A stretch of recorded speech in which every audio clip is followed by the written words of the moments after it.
मैं जानना चाहती हूं बीजेपी की आईटी सेल है या दरिंदों का जमावड़ा है?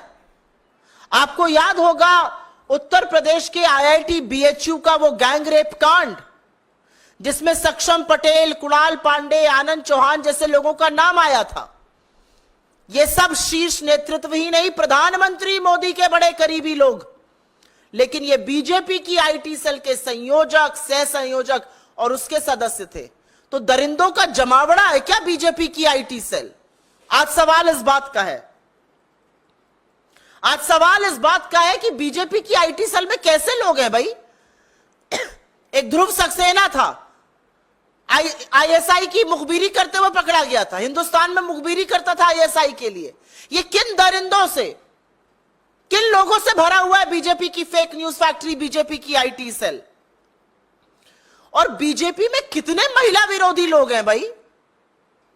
हाथरस से लेके लखीमपुर, लखीमपुर से लेके उन्नाव, उन्नाव से लेकर चाहे वो उत्तराखंड की अंकिता भंडारी हो, चाहे वो गुजरात की बेटी बिल्किस बानो हो, चाहे वो इस देश की सबसे होनहार खिलाड़ी बेटियां हो, हर बार आरोपी बीजेपी का नेता। कभी कुलदीप सेंगर, तो कभी चिन्मय आनंद, तो कभी ब्रजभूषण, तो कभी अंकिता भंडारी का हत्यारा जिसके पिता बीजेपी के नेता है। कैसे लोगों से बीजेपी भरी पड़ी है?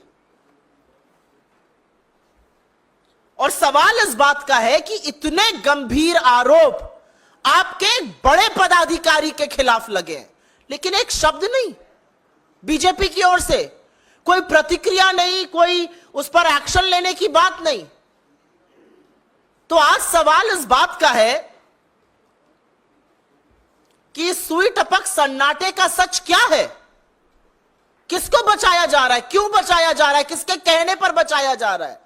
अगर इतना बड़ा आरोप किसी बीजेपी के बड़े पदाधिकारी पर लगा है, तो बीजेपी का नेतृत्व क्या कर रहा है? नरेंद्र मोदी किस मुंह से महिलाओं की संरक्षण की बात करते हैं, जब वो संरक्षण हर बार आरोपी को देते हैं?